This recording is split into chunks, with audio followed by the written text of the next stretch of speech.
Subscribe now and smash that like button if you're a believer in unexpected connections. Drop a comment below. What's the most jaw-dropping, out-of-the-blue phone call you've ever gotten?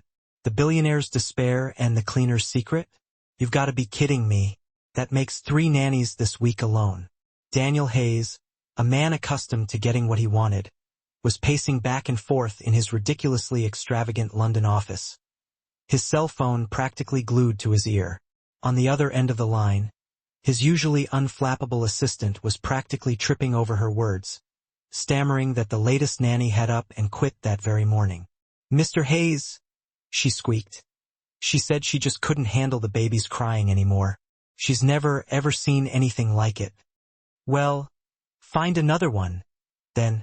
I don't care what it costs. Just find someone who can actually do the job," Daniel barked, slamming the phone down hard enough to rattle the crystal decanter on his desk. He ran a frustrated hand through his perfectly coiffed hair. His daughter Lily was barely 8 months old, a tiny, fragile thing, and since her mother's tragic death a mere 3 months prior, no nanny had lasted more than a few measly days. The poor baby cried incessantly, flat out refused bottles, and wouldn't sleep a wink at night. It was a nightmare. Meanwhile, downstairs, completely unaware of the drama unfolding above, Sarah Miller was diligently cleaning the living room windows. She'd arrived extra early that morning for this emergency cleaning job she'd been assigned, a last-minute call from the agency. She desperately needed the extra money to send back home to her ailing grandmother in Jamaica. She'd been in London for 6 months now, chasing a better life, and still felt very much like a stranger in the gleaming, impersonal landscape of Canary Wharf. The piercing, utterly heartbroken cry of a baby suddenly made her stop dead in her tracks. She tilted her head slightly, looking towards the ceiling, a deep frown creasing her forehead. That cry, it wasn't normal. It wasn't the whiny cry of hunger, or the tired cry of needing sleep, both of which she knew intimately well from years of looking after her younger cousins back home. No, this was different. This was a cry of utter desperation, of profound loneliness. Sarah instinctively put down her cleaning cloth and started to climb the grand, sweeping staircase. The crying grew louder with each step she took. She reached the first floor and spotted a door that was slightly ajar. Hesitantly, she peeked inside. A tiny baby was lying in her cot, her little face red and blotchy from crying so much. Her tiny fists were flailing wildly in the air, and fat tears streamed relentlessly down her chubby cheeks. Sarah quickly glanced around the room. No one else was there. "Hello?" she called out softly, her voice tinged with concern. "Is anyone here?" Silence. No one replied. The baby's crying only intensified, reaching a fever pitch. Sarah knew she really shouldn't go in. It absolutely wasn't her job. She was just a cleaner, after all. But something in that raw, gut-wrenching cry just tore at her heart, a primal instinct she couldn't ignore. She slowly approached the cot, her footsteps barely making a sound on the thick carpet. "Shoo, my darling," she whispered soothingly, her voice as gentle as a summer breeze. "What's wrong, little one?" The baby's diaper was clearly soiled, and her clothes were damp with sweat and tears. Sarah quickly located a stack of diapers and some fresh, clean clothes in a nearby dresser. With incredibly gentle and practiced movements, she efficiently changed the little one and then carefully picked her up, cradling her close. There," she whispered, rocking her gently back and forth. "Everything's going to be all right. I'm here now." The baby gradually began to calm down, her cries slowly subsiding to soft whimpers. Her swollen eyes slowly closed, and her breathing became more even and relaxed. Sarah continued rocking her, humming a soft, comforting song her grandmother used to sing to her as a child back in Jamaica. "What on earth are you doing?" Sarah jumped, startled by the sudden intrusion. In the doorway stood a tall, imposing man in a dark, impeccably tailored suit, his expression absolutely furious. He was undeniably handsome, with strong, chiseled features, but his eyes held a cold, almost glacial, intensity that instantly intimidated her. The baby was crying. "And who gave you permission to touch my daughter?" Daniel strode purposefully towards her, his anger radiating off him in palpable waves. Sarah instinctively backed away, still carefully holding the baby close to her chest. "No one, sir." But she was. "Give me Lily now." Sarah carefully, almost reverently, handed the baby over to him. But as soon as Daniel took her into his arms, Lily started crying again, her cries even louder and more distressed than before.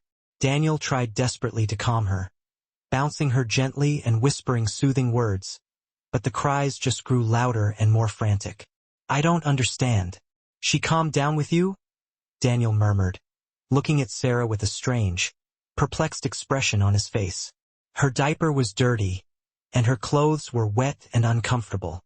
She must be hungry, too. Daniel looked down at his daughter, really seeing her for the first time in what felt like forever. It was true. He hadn't even noticed the state she was in, too caught up in his own grief and frustration to see his daughter's basic needs.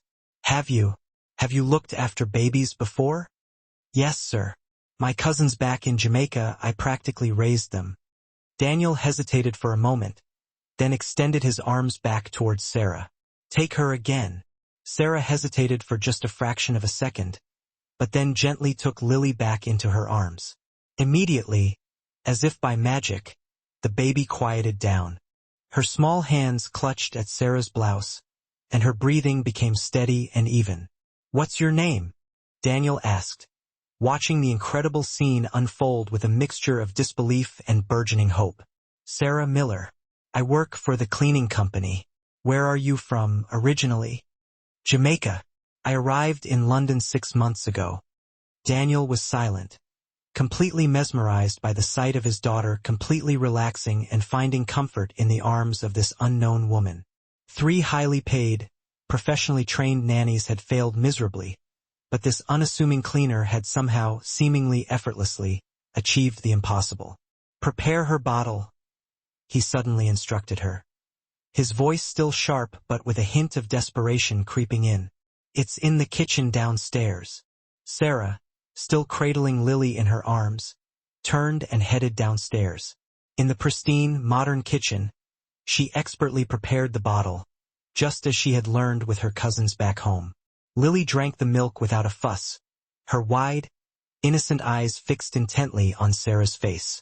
Daniel watched them both from the doorway, his heart aching with a mix of emotions he couldn't quite decipher. For the first time in months, his house was silent. No desperate cries echoing through the halls, no oppressive tension hanging heavy in the air. "What time do you finish your work here?" he asked, breaking the peaceful silence. "In about an hour, sir." "When you're done, come to my office. I have a proposal for you." Sarah simply nodded, not quite understanding what this wealthy, powerful man could possibly want from her. She continued feeding Lily, feeling a strange, inexplicable connection with this precious baby she had only just met. What do you think Daniel's proposal will be? Is he simply desperate for a solution to his daughter's constant crying? Or is there something more beneath the surface? Share your predictions in the comments below. And don't forget to like this video and subscribe for more unexpected twists and turns in this unfolding drama. A new arrangement? Sarah knocked nervously on the imposing office door. She had finished her cleaning duties, and now she stood anxiously in front of Daniel Hayes' study, completely unsure of what to expect. Maybe he was going to fire her for overstepping, for interfering where she didn't belong. "Come in." His voice was clipped and businesslike. Daniel was sitting behind an enormous, mahogany desk, surrounded by stacks of papers he was meticulously reviewing. He looked up briefly when she entered the room. "Have a seat, please." Sarah cautiously sat down in the chair in front of the desk, carefully placing her hands in her lap. The office was undeniably elegant, almost ostentatious, with floor-to-ceiling bookshelves filled with leather-bound volumes and framed diplomas adorning the walls. She felt acutely out of place, a small fish in a very big pond.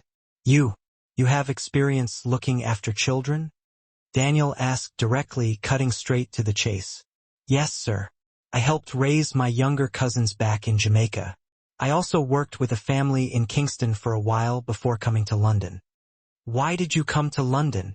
Sarah hesitated for a moment, gathering her thoughts. My grandmother is sick and needs expensive medication. I can earn significantly more money here, which will allow me to help her get the treatment she desperately needs. Daniel nodded slowly, his expression unreadable. He opened a thick folder and pulled out some documents. Your employer gave me your references.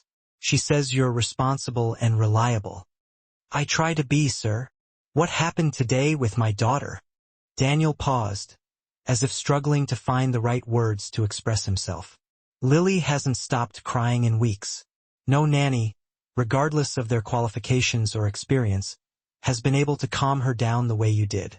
Sarah didn't quite know how to reply to that. Daniel continued speaking, his voice softening slightly. I want to offer you a job, to be Lily's full-time nanny. Me? Sarah asked, her voice barely above a whisper. But sir, I'm not a professional nanny. I just clean houses. I don't particularly care if you're a professional or not, Daniel said bluntly. What I do care about is my daughter's well-being. And you seem to be the only person who can actually bring her some peace. Daniel stood up and walked over to the large window, gazing out at the cityscape. I'm offering you a live-in position. You'll have your own private quarters here in the staff area. You'll have every weekend off and a salary of £20,000 a month. Sarah's eyes widened in astonishment. That was an unbelievable amount of money. Far more than she had ever dreamed of earning cleaning houses. Sir, I don't know if I can. Why not? Daniel turned to face her, his brow furrowed. Looking after a baby full-time is very different from cleaning houses. And what if something goes wrong?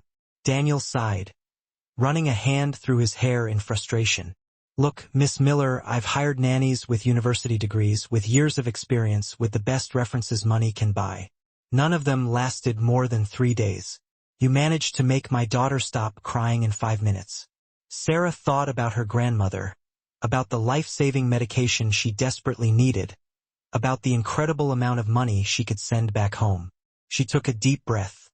When would I start? Tomorrow. All right, Sarah said, her voice firm. I accept.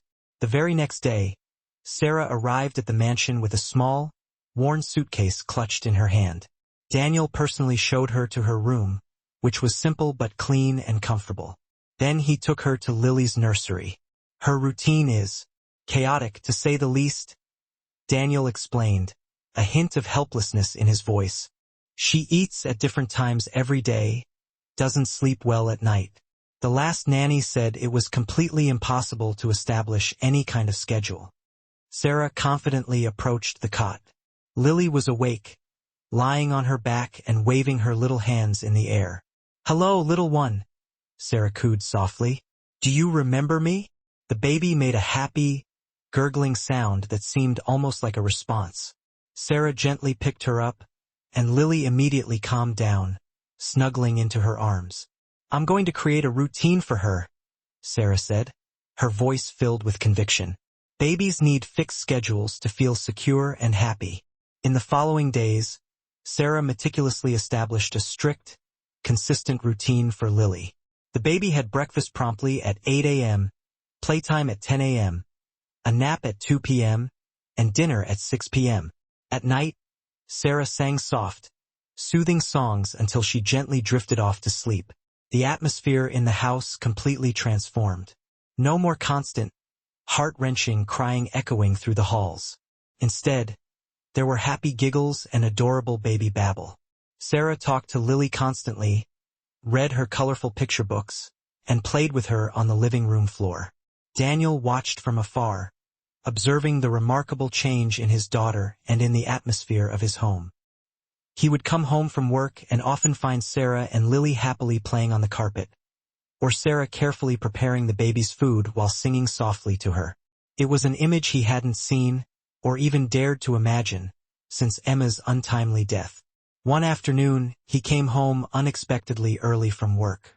He heard laughter coming from the kitchen and cautiously peeked inside. Sarah was sitting at the table with Lily in her arms, making silly faces. The baby was laughing heartily, a joyful sound Daniel hadn't heard in what felt like an eternity. "Looks like you're having fun," he said softly from the doorway. Sarah jumped, startled by his sudden appearance. "Mr. Hayes, I didn't realize you were here. I arrived early. How was Lily today?" "Very well, sir. She ate all her baby food and slept for 2 solid hours this afternoon." Daniel approached and reached out to take his daughter. Lily looked at him with curiosity but didn't cry or fuss. When he picked her up, he murmured, "She seems calmer." "Babies sense when adults are nervous or stressed," Sarah explained gently. "If you're calm and relaxed, she will be too." Daniel looked at Sarah with a strange, almost bewildered expression. It was the first time anyone had spoken to him with such direct honesty, without fear or judgment, since his wife's death. "Thank you," he simply said, his voice barely above a whisper. Sarah nodded and continued preparing Lily's dinner, but she felt a subtle shift in the air, a silent connection that she didn't dare to name. Do you think Daniel is starting to see Sarah as more than just an employee, as something more? What kind of challenges do you foresee in their unique and potentially complicated living arrangement? Share your thoughts and predictions in the comments below. And don't forget to like this video and subscribe for more captivating developments in this unfolding story. A storm. A shared vulnerability. It was a Friday night when the power went out across the entire area, plunging everything into darkness. Sarah was in the middle of giving Lily a bath when it happened. "Oh my God!" she exclaimed, instinctively holding the baby firmly and securely. She heard quick, purposeful footsteps pounding down the stairs. "Sarah, are you all right?" It was Daniel's voice, laced with a tone of genuine concern she rarely heard. "Yes, we're fine, but Lily's in the bath." Daniel appeared in the bathroom doorway, holding his cell phone aloft to provide a makeshift flashlight. "Let me help you." Working together, they carefully and efficiently got Lily out of the water and wrapped her snugly in a soft, fluffy towel. The baby didn't seem scared by the sudden darkness. She was actually rather curious about the flickering shadows dancing on the walls. "It must be a widespread power cut," Daniel said, quickly checking his phone for updates. "They're saying it could last for several hours." They carefully made their way down to the living room. Daniel quickly located some candles in the kitchen and lit them. The warm, golden light filled the space, creating an intimate and unexpectedly cozy atmosphere that neither of them had anticipated. Sarah gently placed Lily on her favorite blanket on the carpet.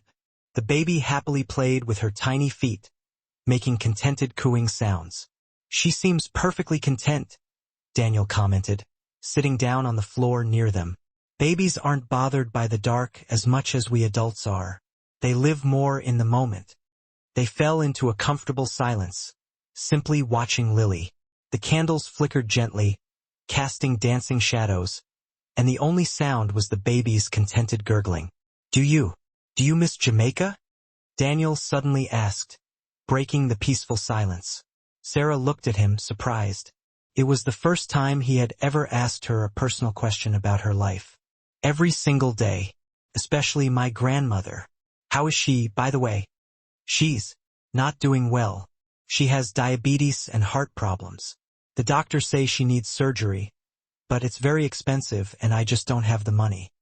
Daniel nodded slowly, his gaze fixed on the flickering candle flames. "My wife was also sick for a long time before she died." Sarah remained silent, unsure of what to say. Daniel almost never talked about his deceased wife. "What was she like?" Sarah asked carefully, her voice soft. Daniel sighed deeply, a wave of grief washing over his face. "Emma was full of life. She always had a smile on her face, even when she was in pain. She always saw the good in everything, even when things were incredibly difficult. She was the complete opposite of me." "Is that why you fell in love with her?" "Perhaps," Daniel said softly. "Or perhaps she fell in love with me despite how I am." Lily started to yawn, a clear sign of approaching sleepiness. Sarah gently picked her up and began to rock her soothingly. "You're not as bad as you think you are," Sarah said quietly. "You're just hurting." Daniel looked at her intently, his gaze searching. In the soft candlelight, Sarah's eyes shone with a warmth and compassion he had almost forgotten existed. "How can you say that? You barely even know me." "I know that there are men who hurt others because they want to hurt them, because it gives them some kind of twisted satisfaction. And then I know those who hurt because they're deeply scared. You're the second kind, Mr. Hayes." Sarah's words touched him deeply, striking a chord in a place he had kept tightly closed off since Emma's death. He moved a little closer to her, drawn in by her honesty and empathy. "What am I afraid of? Of feeling something again? Of letting someone else in, of opening yourself up to love, only to lose them again in the end?" Daniel was speechless, completely taken aback by her insight. This woman, who came from another country, who cleaned houses for a living, had somehow seen inside him better than anyone else in months. "Lily's asleep," Sarah whispered, breaking the spell. Carefully and gently, she carried the baby to her cot and laid her down. When she returned, Daniel was still sitting on the floor, staring intently at the flickering candles. "Are you afraid of anything?" he asked, his voice barely audible. Sarah sat down again, this time a little closer to him. "Of many things," she admitted quietly. "Of not being able to help my grandmother, of not finding my place in this country, of getting too attached to people I can't have." The last sentence hung heavy in the air between them, unspoken but undeniably present. Daniel looked at her, his eyes filled with a mixture of longing and regret, and he understood perfectly what she meant. "Sarah, please don't say anything," she interrupted softly, her voice pleading. "We both know this can't happen. It's impossible." But Daniel had already moved closer, his hand gently touching Sarah's cheek. "And what if I don't care what can or can't happen?" Sarah closed her eyes at the gentle contact, fighting against the overwhelming feelings that had been building between them for weeks. "Your wife. She died only 3 months ago. I work for you. We're from completely different worlds. It's just not right. Right now," Daniel whispered, his voice husky with emotion. "None of that matters to me." Daniel leaned closer to her. Sarah didn't pull away. Their lips met in a kiss that was soft and tentative at first, full of doubts and unspoken questions. But then it grew more intense, more passionate, as if both of them had been waiting for that moment without even fully realizing it. When they finally separated, their foreheads were touching, and both of them were breathing rapidly. "This is wrong," Sarah whispered, her voice trembling. "I know. Could be very complicated."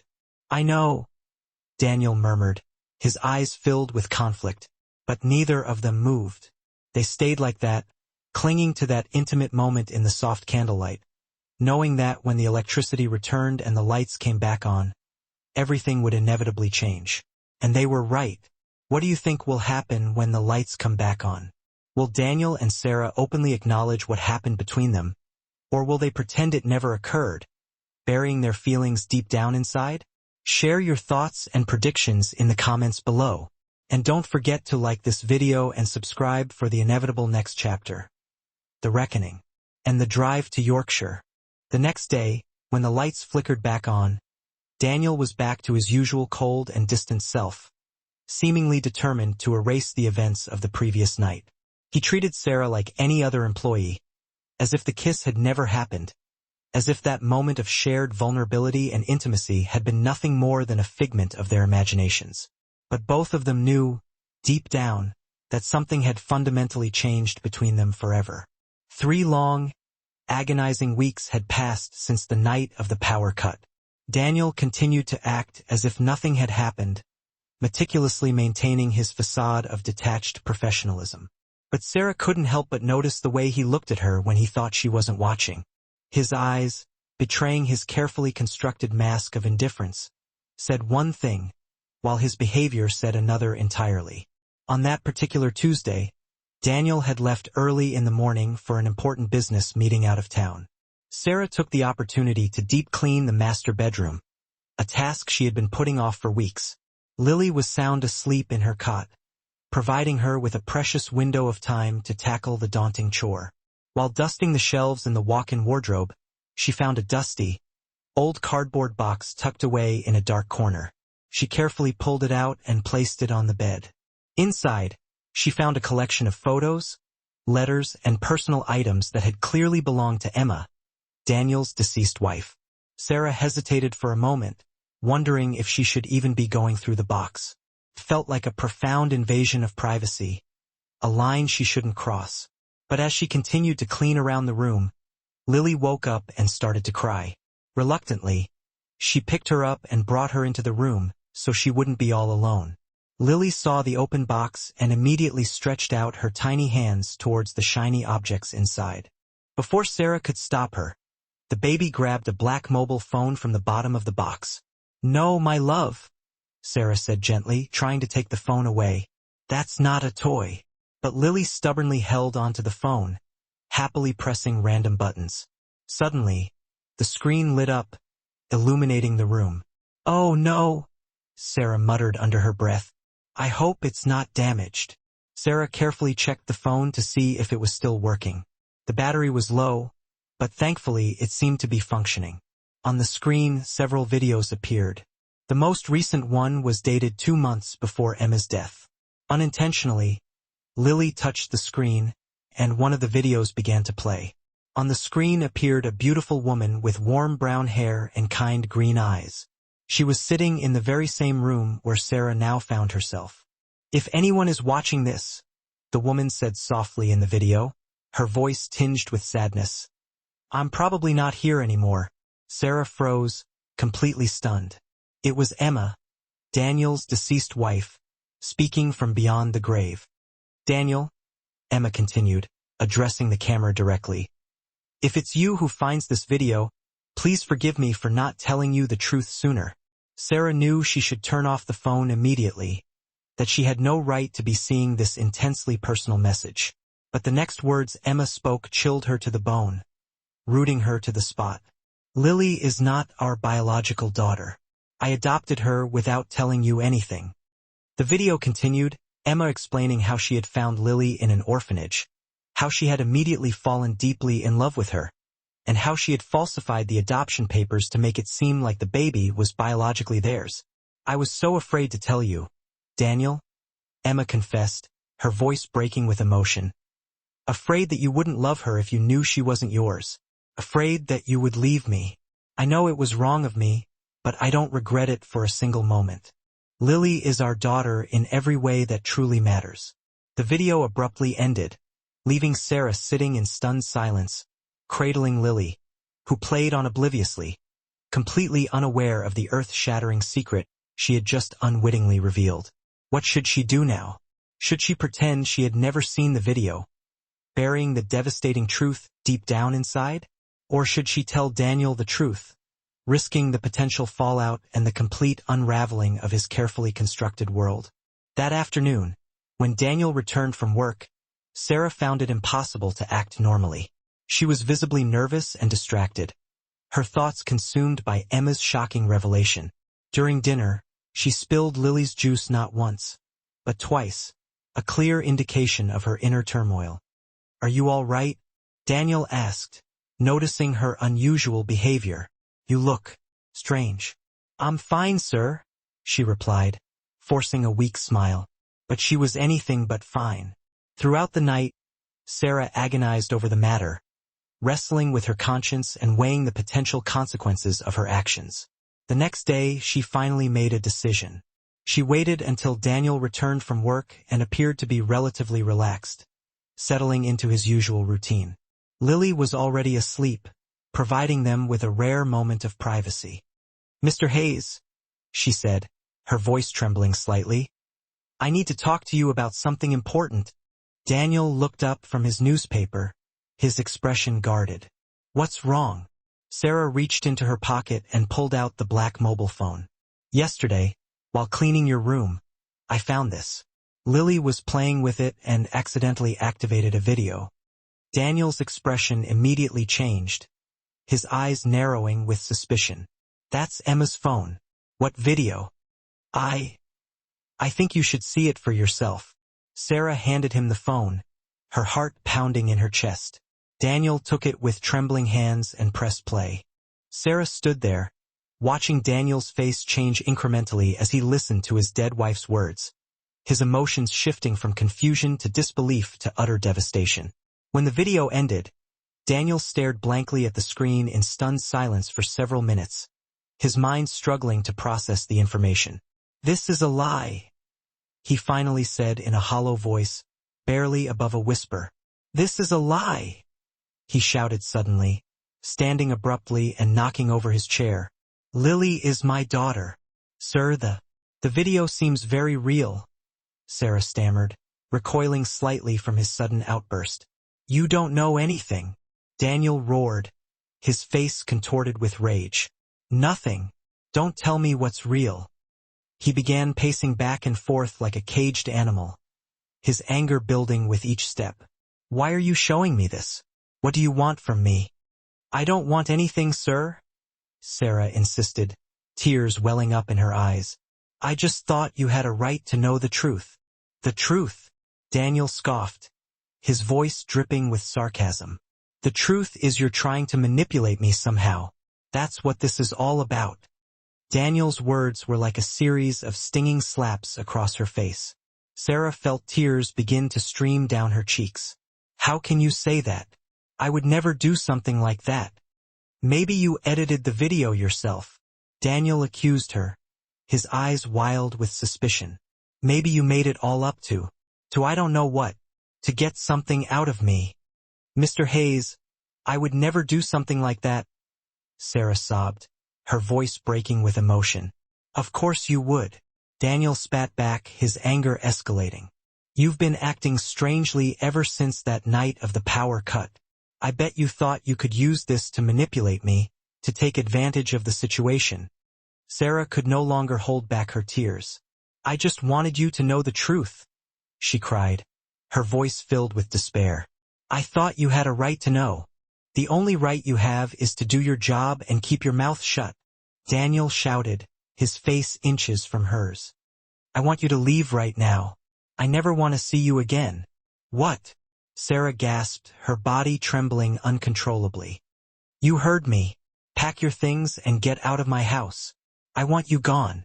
Sarah stood there, completely stunned and heartbroken, unable to comprehend the sudden and brutal turn of events. Daniel stomped angrily upstairs, slamming the door behind him. Half an hour later, Sarah slowly came down the stairs with her suitcase, her eyes red and swollen from crying. Daniel didn't come out to say goodbye, didn't offer a word of apology or explanation. Before leaving, she peeked into Lily's room and gently kissed her forehead. "Take care, my darling," she whispered, her voice choked with emotion. "I'm going to miss you very much." And then she quietly slipped out of the house, heartbroken and completely alone, unsure if she had done the right thing or if she had just made everything infinitely worse. What a devastating turn of events. Do you think Daniel will ever find out the truth about Emma's video and realize the terrible mistake he's made? Will Sarah ever get to see Lily again? And what about her grandmother back in Jamaica? Will she ever get the treatment she so desperately needs? Share your anxious thoughts and predictions in the comments below. And don't forget to like this video and subscribe for the full truth to unfold in the upcoming chapters. A glimmer of hope in a new town. Sarah arrived in Birmingham with only $30 in her pocket and her heart in a million pieces. She had taken the first bus out of London, completely disregarding the destination. She just wanted to be as far away as possible from Daniel, away from the pain, away from the memories, away from everything that reminded her of the life she had lost. At the Birmingham bus station, she saw a small advertisement in a local newspaper, tacked to a bulletin board. Housekeeper wanted. Small house, quiet family. Excellent pay. Desperate and with nothing to lose, she dialed the number from a nearby public phone. "Hello," she said, her voice trembling slightly. "I'm calling about the newspaper ad for the housekeeper position. Is the job still available?" A warm, friendly voice replied, "Yes, it is. Can you come in for an interview today?" The Harrison family's house was the complete opposite of Daniel's sprawling mansion. It was small, simple, and somewhat old-fashioned, but it was filled with a sense of warmth and genuine homeliness that she hadn't felt in a long time. Mrs. Eleanor Harrison, the lady of the house, was an elderly woman with kind, twinkling eyes and a gentle smile. "I live here with my 2 grown children and my husband," Mrs. Harrison explained, showing her around the house. "It's not much work, really, just general cleaning and some light cooking. Do you have any references?" Sarah quickly gave her the number of her former boss at the cleaning company in London. Luckily, she had remained on good terms with her, despite everything that had happened. "You can start tomorrow if you'd like," Mrs. Harrison said, her voice warm and welcoming. "I'll pay you £5,000 a month, with room and board included. Does that sound good to you?" It was significantly less money than she had been earning with Daniel, but Sarah nodded gratefully. She desperately needed to work, and above all, she needed to be in a place where no one would shout at her, where no one would accuse her of being a liar or a manipulator. The first few days in Birmingham were difficult. At night, Sarah cried herself to sleep, thinking of Lily. Was she all right? Had Daniel found another nanny who could provide her with the love and care she needed? Did the baby even miss her? Mrs. Harrison noticed her sadness and gently asked, "What's wrong, dear? You seem very sad." "I had to leave a job where I was looking after a baby," Sarah explained, her voice choked with emotion. "I miss her very much." "Was she your daughter?" Mrs. Harrison asked softly. "No," Sarah replied, shaking her head, "but I loved her as if she were."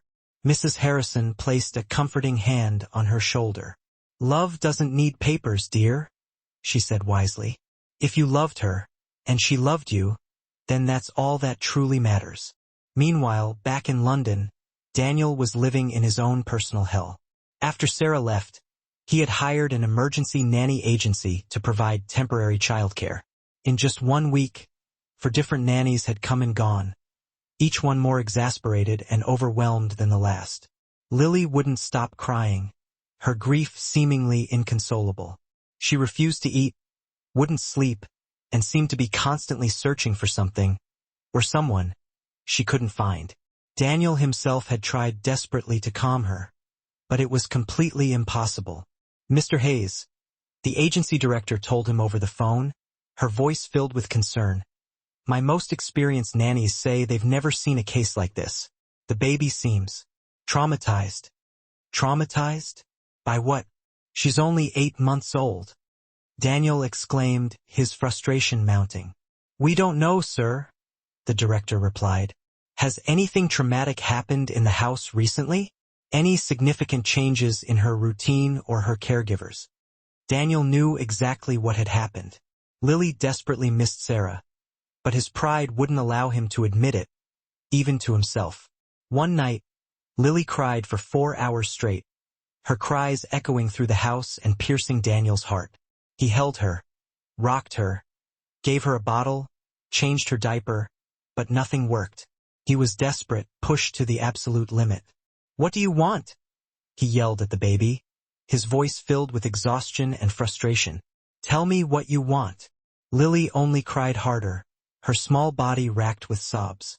Daniel sank to the floor of the room, holding his daughter close, and for the first time in months, he also began to cry, his tears mingling with hers. "You miss her, don't you?" he whispered, his voice barely audible. "You miss Sarah."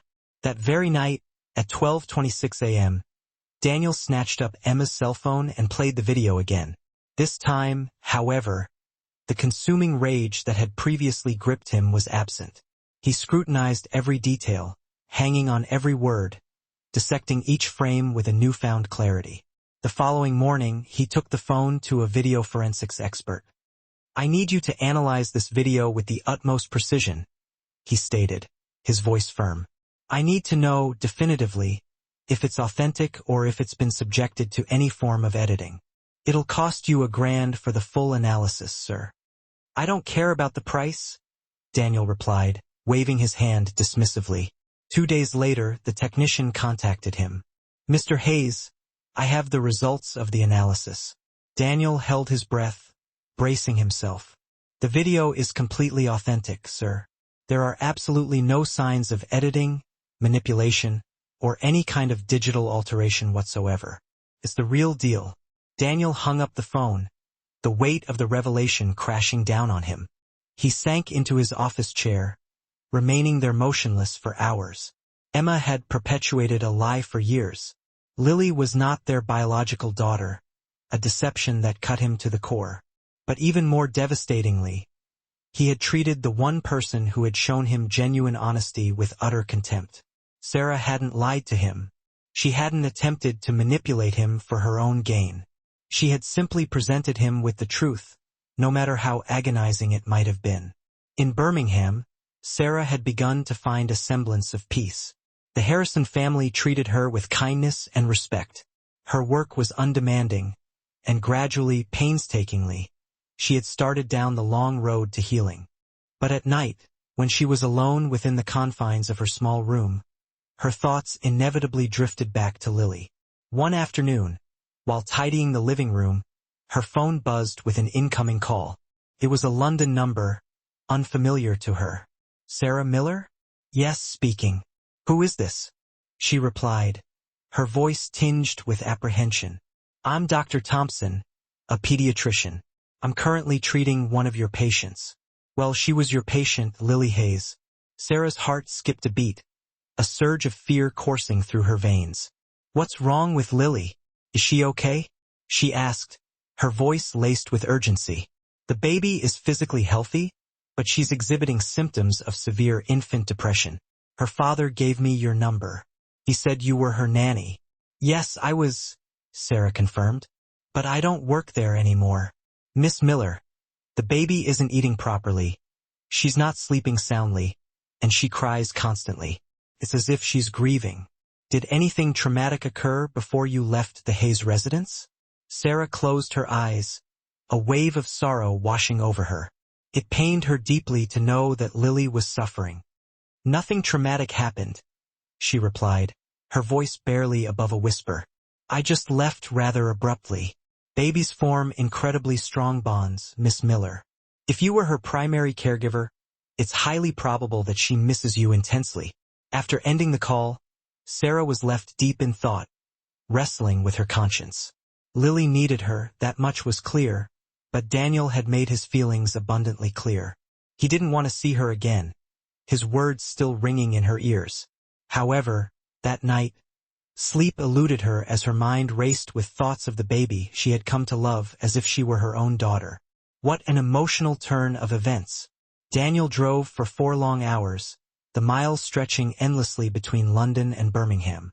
He had obtained Sarah's address through her former employer at the cleaning company, each mile a reminder of his past mistakes.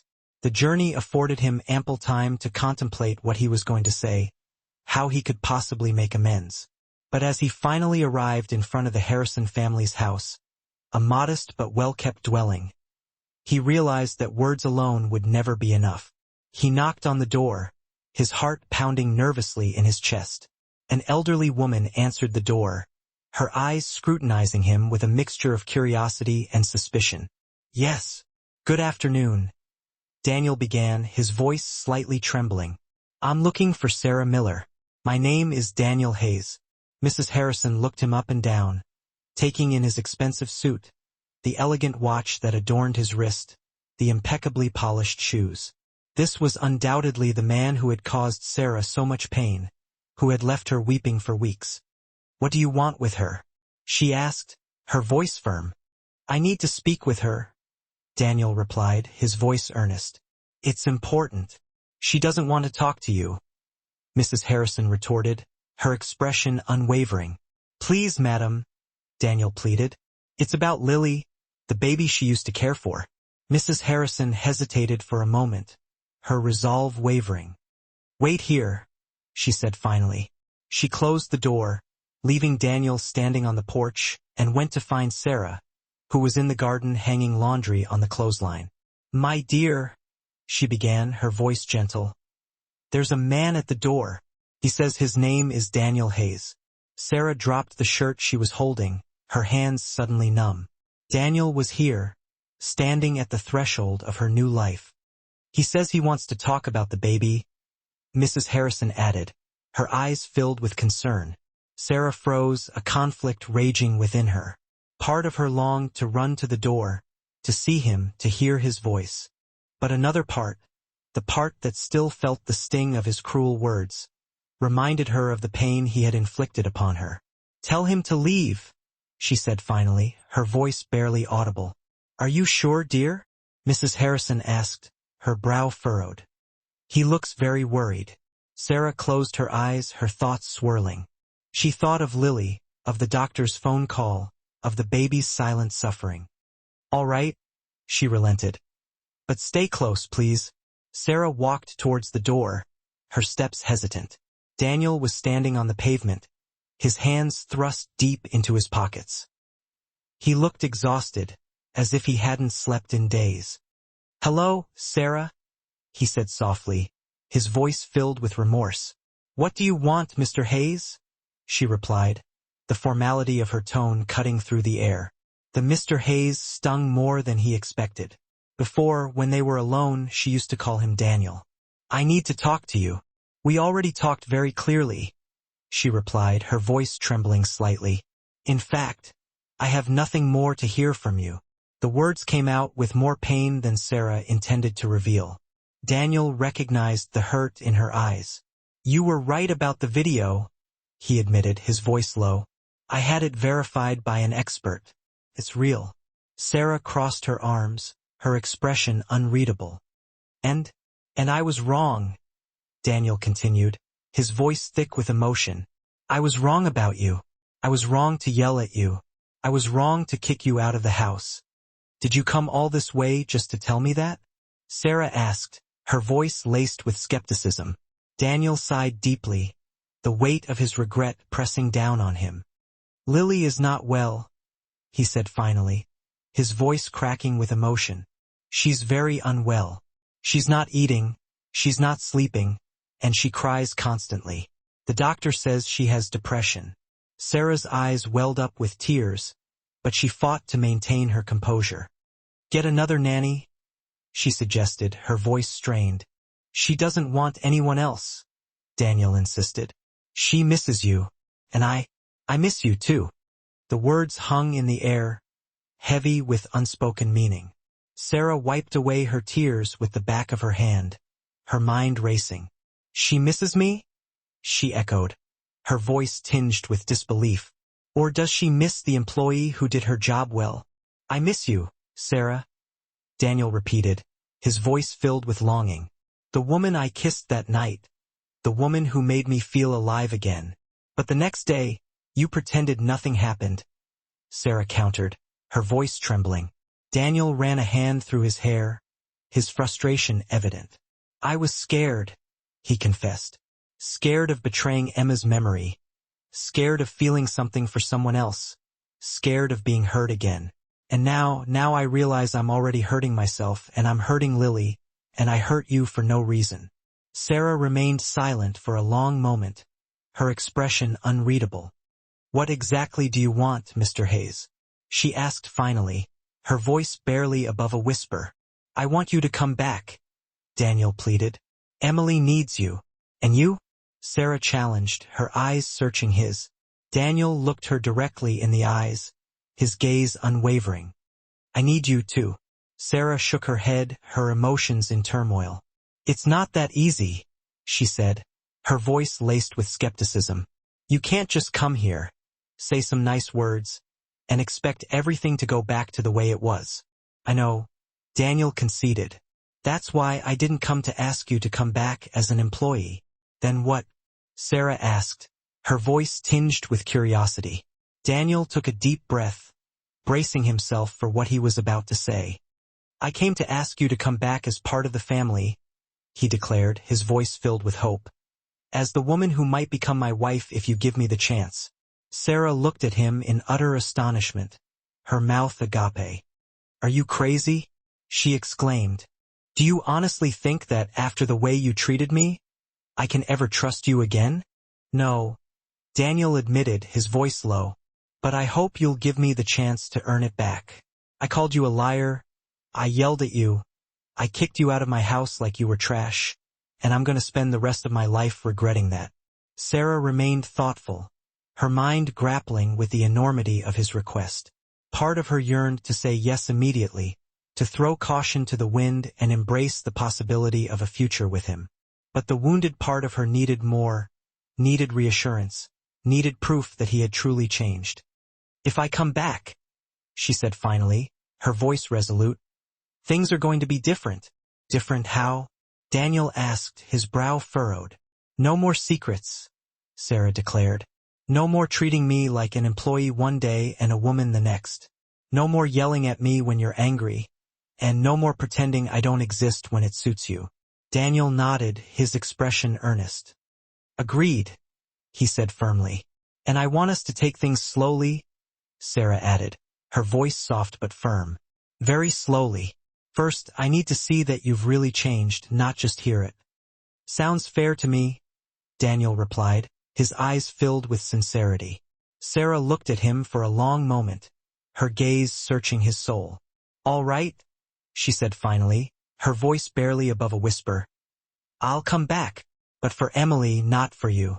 Daniel smiled for the first time in weeks, a genuine smile that reached his eyes. "All right," he said softly. "For now, that's enough." Sarah went inside to pack her belongings, wondering if she was making the biggest mistake of her life or giving herself the chance to experience the happiness she had always dreamed of.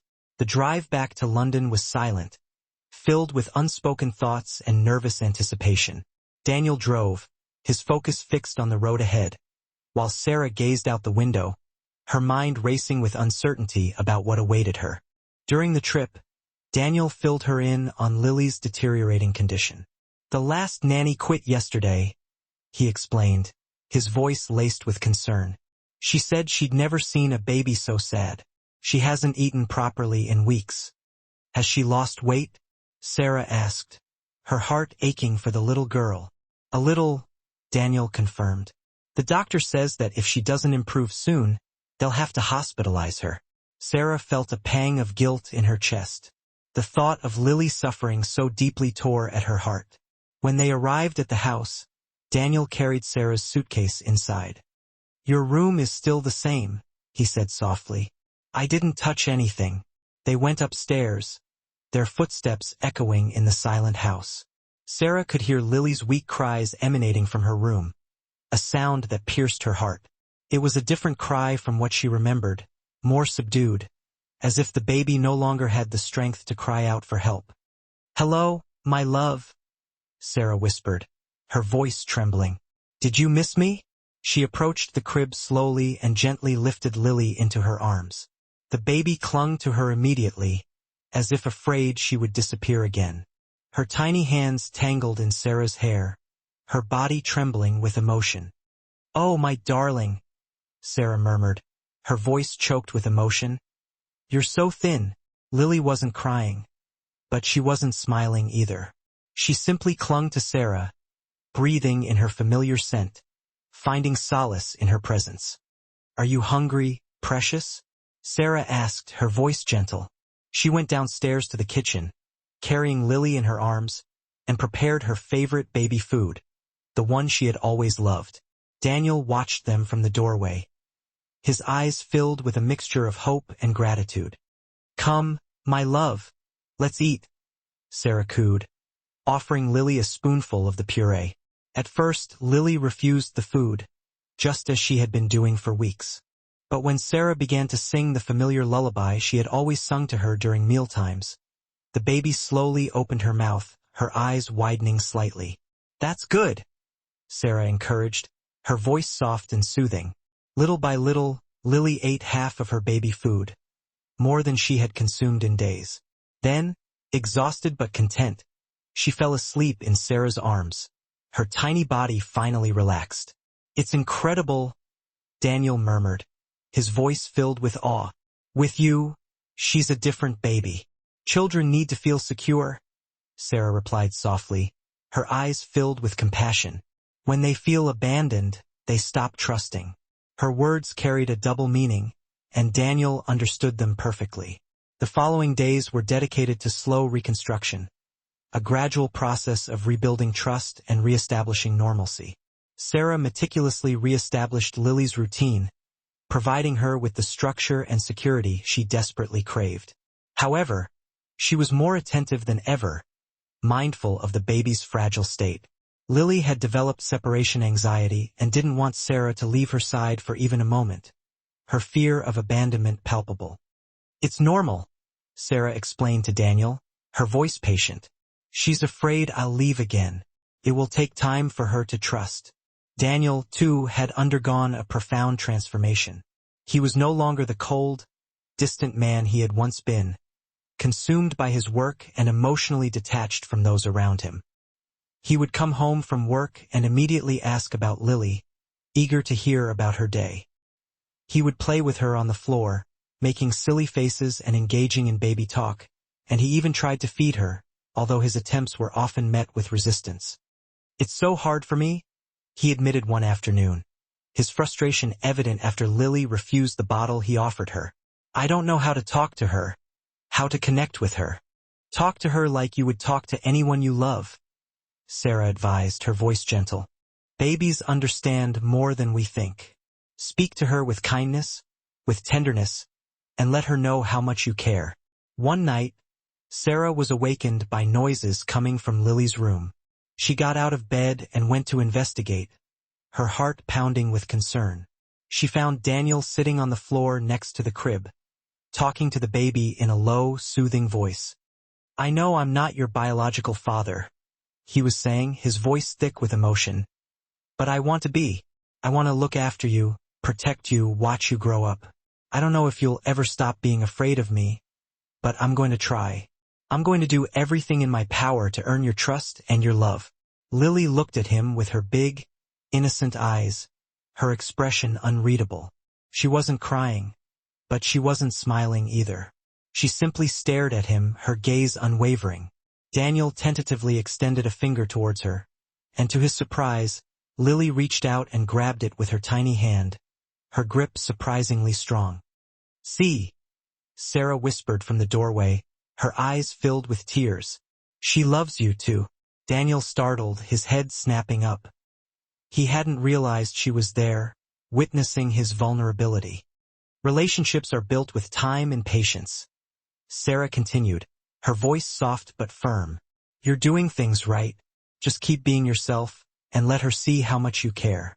That night, for the first time since Sarah had returned, they had dinner together after Lily fell asleep, creating a semblance of normalcy in their fractured lives. Daniel had attempted to cook, but the result was less than stellar. "I think I burned the eggs," he said sheepishly, scratching his head. Sarah laughed, the first genuine, heartfelt laugh he had heard from her since her return.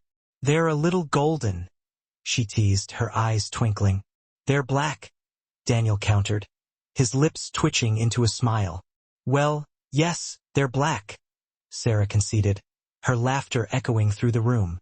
They laughed together, the shared moment of levity easing the tension that had hung heavy in the air for so long. For a moment, things felt almost normal, as if the past had never happened. But when their gazes met, the awareness of their complicated history returned, a reminder of the challenges that still lay ahead. "Daniel, Sarah began, her voice hesitant. "No," he interrupted gently, sensing her trepidation. "Not yet. I need time." Daniel nodded, understanding her need for caution, even though he longed to express his feelings. "How much time?" he asked, his voice soft. "I don't know," Sarah admitted, her eyes filled with uncertainty. "Until I feel that I can trust you completely." "What can I do to earn that trust?"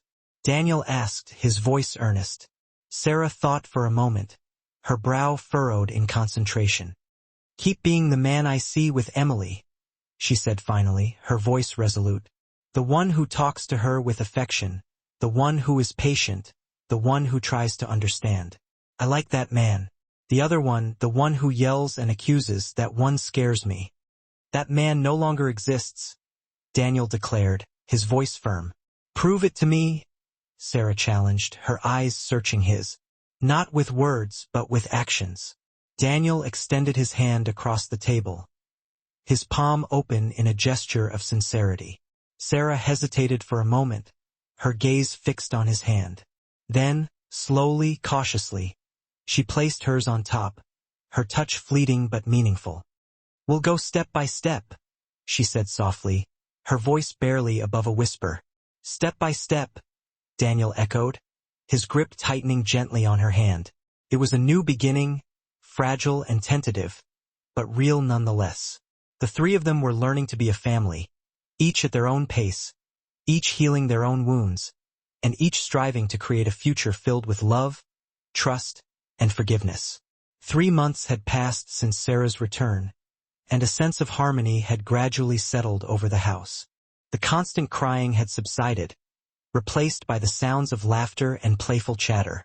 Lily had gained weight, her cheeks plump and rosy, and her laughter filled the spaces that had once been silent and filled with sadness. But more importantly, she had begun to warm up to Daniel, her initial fear and apprehension slowly giving way to affection and trust. One morning, as Sarah prepared breakfast in the kitchen, Lily, now crawling with increasing confidence, made her way towards Daniel, who was sitting on the floor reading a newspaper. She reached out and clung to his trousers, her tiny hands gripping the fabric tightly. It was the first time she had sought his attention of her own accord, a significant milestone in their burgeoning relationship. "Daddy, Daddy," Lily babbled, her face beaming with joy. Daniel froze, his heart swelling with emotion. Lily had spoken her first word, and it had been, "Daddy." Tears welled up in his eyes as he scooped the baby into his arms, cradling her close. "Did you hear that?" he asked Sarah, his voice choked with emotion. "I heard it," Sarah replied, her voice soft and filled with tenderness. There's no longer any doubt about who her dad is. That afternoon, Daniel received a phone call in his office that would potentially change the course of their lives. "Mr. Hayes, it's regarding the merger proposal with the Japanese company," his assistant announced, her voice crisp and professional. "They need an answer today." Daniel had been postponing the decision for weeks, torn between the immense professional and financial rewards the merger would bring and the potential disruption it would cause to his newfound family life. The merger would mean a substantial influx of capital, expanding the business internationally and securing Lily's future, but it would also necessitate relocating to Tokyo for at least 2 years, a prospect that filled him with dread. "Tell them I need until tomorrow," he said finally, stalling for time. That night during dinner, Daniel seemed preoccupied and distracted, his thoughts far away. "What's wrong?" Sarah asked, noticing his withdrawn demeanor. "You're very quiet." "I was offered a very big deal," Daniel admitted, his voice subdued, "but it would require me to move to Japan." Sarah stopped eating, her expression clouding over with concern. "For how long?" she asked, her voice barely above a whisper. 2 years, maybe more," Daniel replied, avoiding her gaze. "And what are you going to do?" Sarah pressed, her anxiety mounting.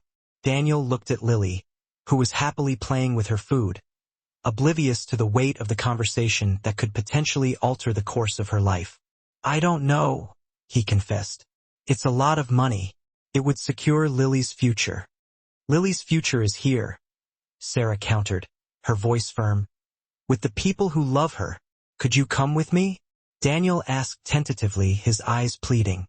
Sarah looked at him, surprised by his question. "How am I going to go to Japan?" she exclaimed, her voice laced with incredulity. "I don't even speak Japanese. I don't know anyone there." "You could learn the language," Daniel suggested, his voice filled with hope. "I'd help you with everything. We could take lessons together." "Are you asking me to leave everything behind to follow you?" Sarah challenged, her tone hardening. Daniel realized how his words sounded, insensitive and demanding. "It's not like that," he protested. "It's just that this deal could change everything." "Change what?" Sarah demanded, her voice rising. "Aren't we happy here?" "Yes, but money and business are more important," Daniel stammered, his voice trailing off. Sarah abruptly got up from the table and began clearing the plates, her movements sharp and efficient. "I didn't say that," Daniel protested, his voice laced with defensiveness. "You didn't need to," Sarah retorted, her voice cold. That night, they went to bed without speaking, a wall of silence separating them.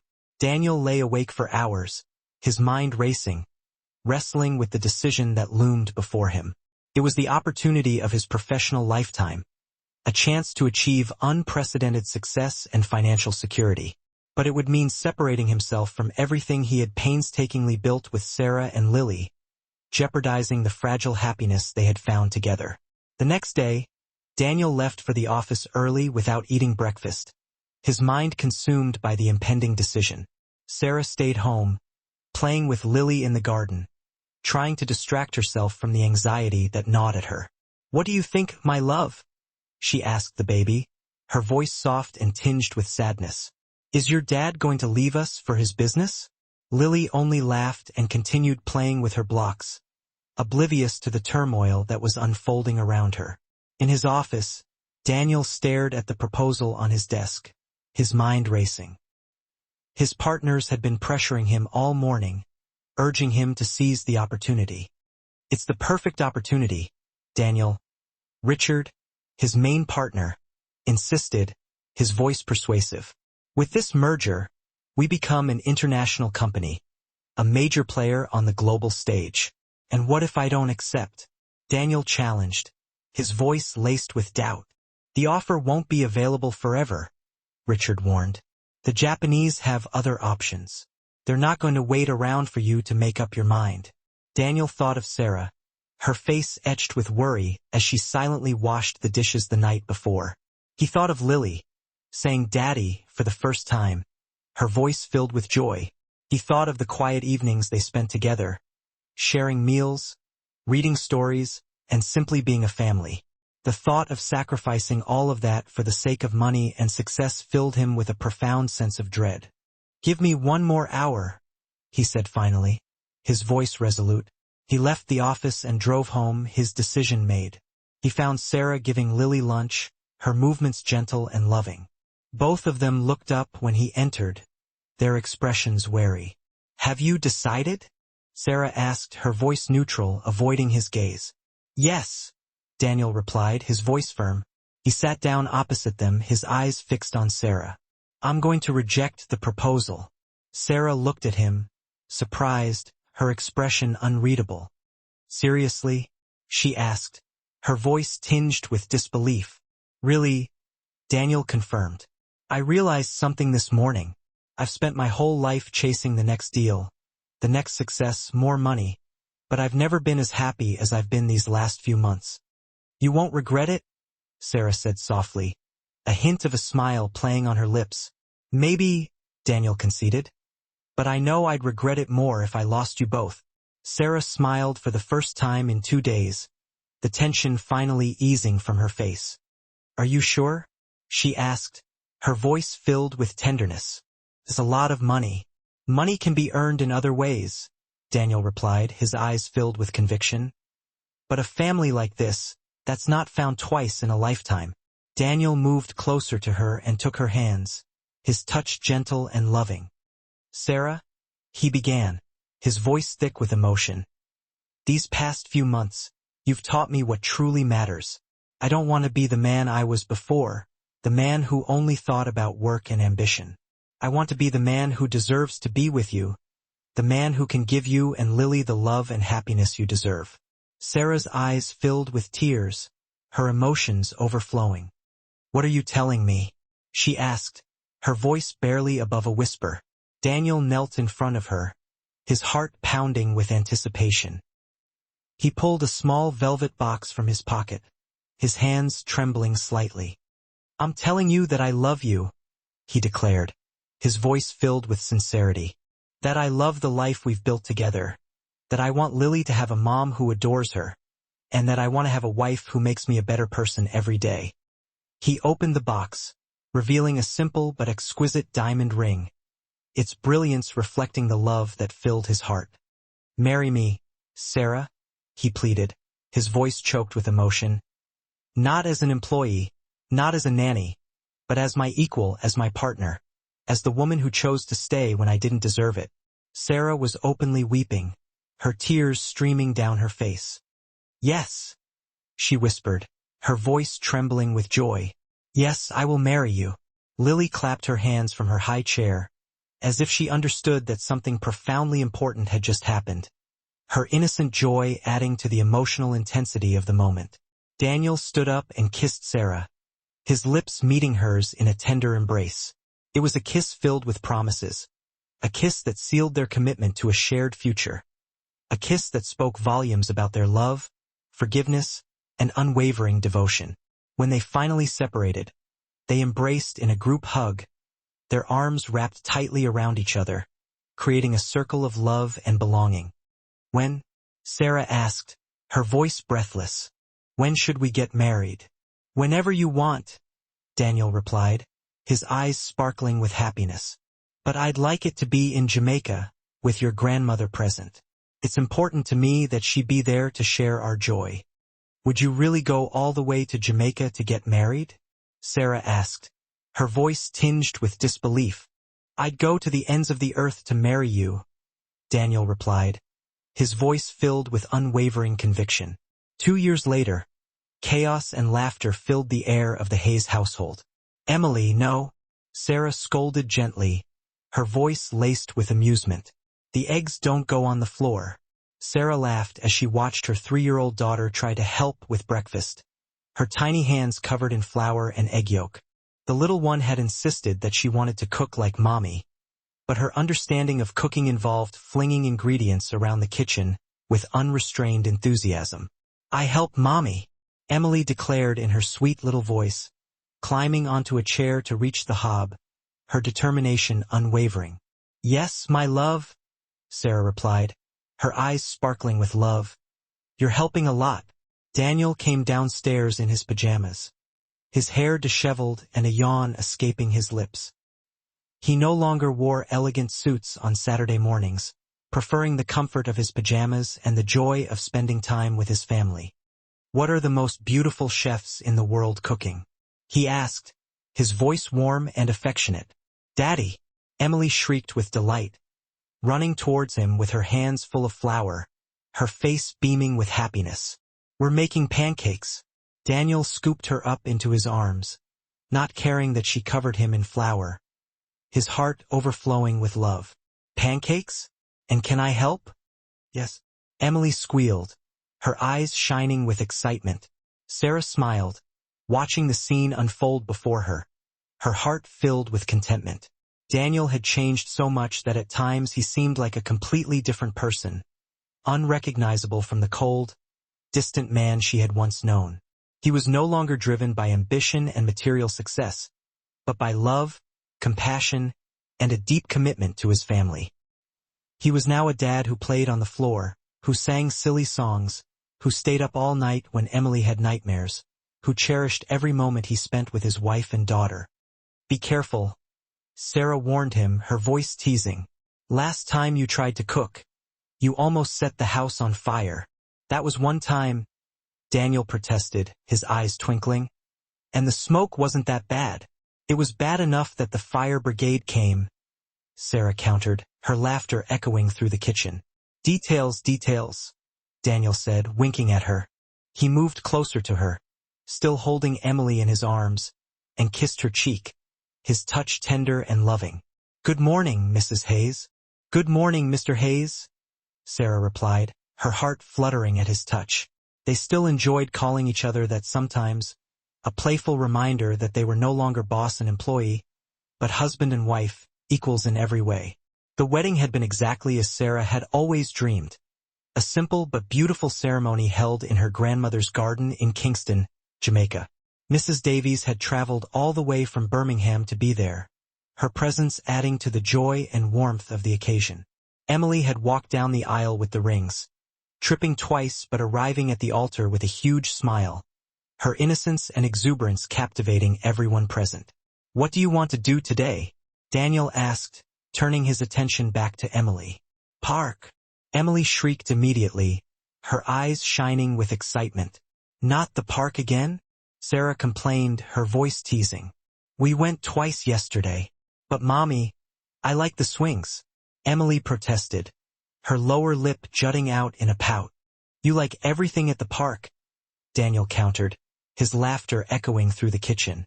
He put Emily down and went to help Sarah with the pancakes, His intentions good, but his execution less than perfect. He tried to flip one, but it broke in half, leaving a messy pile on the griddle. "I think I need more practice," he said sheepishly, scratching his head. "I think you need a lot of cooking lessons," Sarah teased, her eyes twinkling with amusement. "Will you teach me?"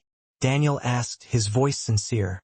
"I've been teaching you for 2 years," Sarah replied, her laughter filling the kitchen.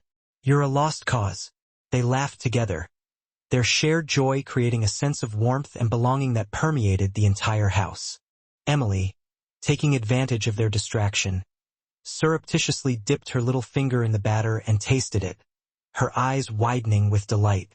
"Emily," Sarah admonished her, her voice playful. "What did I tell you about putting your hands in the food? Not to do it," Emily replied, her mouth full of batter, completely unrepentant. "This child is just like you," Sarah said to Daniel, shaking her head. "Never listens." "I never listen?" Daniel protested, his voice feigning offense. "Who washed the dishes last night without being asked?"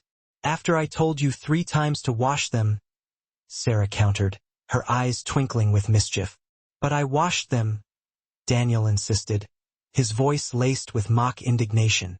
Sarah playfully threw some flour at him, her laughter echoing through the kitchen.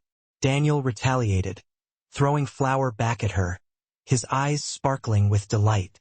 In seconds, all 3 of them were covered in flour, laughing wildly, their faces beaming with joy. "Flour war!" Emily shrieked, throwing handfuls of flour into the air, creating a blizzard of white. "No, no, no!" Sarah protested, her voice filled with mock exasperation, but it was too late. The kitchen looked as if a flour bomb had exploded, every surface covered in a layer of white. When they finally finished laughing, exhausted but exhilarated, they sat down on the kitchen floor, white from head to toe, their faces flushed with happiness. "Now we have to clean all this," Sarah sighed, her voice filled with mock resignation. "Later," Daniel said, his arms circling her waist. "Right now, I just want to be here with you both, even covered in flour." "Especially covered in flour," Sarah agreed, leaning into his embrace. Emily snuggled between the 2 of them, her head resting on Daniel's shoulder. "I love you all very much," she mumbled, her voice sleepy.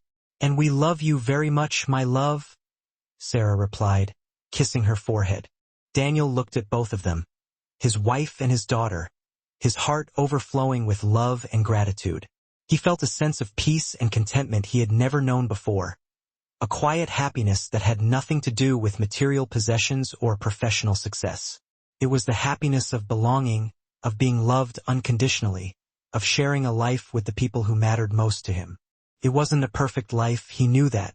They had difficult days, they argued sometimes, Emily had tantrums, he still burned the food, and Sarah still worried too much about everything. But it was their life, and they had built it together, step by step, decision by decision, forgiveness by forgiveness. "What are you thinking about?"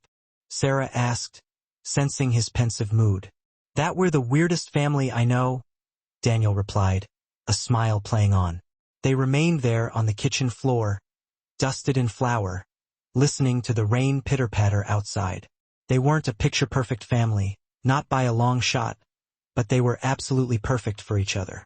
And that, without a doubt, was more than enough. Were you as moved as we were by the heartwarming story of Sarah, Daniel, and little Emily? Their beautiful journey serves as a potent reminder that families aren't always molded in traditional ways, but are painstakingly built on a foundation of unwavering love, endless patience, and the grace of second chances. From the vibrant shores of Jamaica to the bustling streets of London, with stops along the way in Birmingham and Yorkshire, this story beautifully illustrates that true love knows absolutely no borders, whether geographical or social. It transcends all of those things. If this story resonated with you as deeply as it did with us, please don't forget to give this video a thumbs up and share it with that special someone in your life who believes in the transformative power of second chances.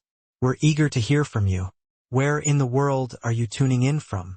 Drop us a comment and let us know what your absolute favorite moment was in this incredibly emotional story.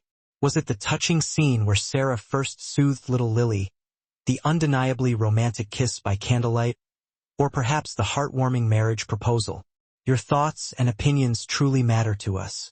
If you enjoyed this content and are craving more stories just like this one, be sure to subscribe to our channel and ring that notification bell so you don't miss out on any of our upcoming tales, brimming with love, drama, and, of course, those feel-good happy endings we all adore.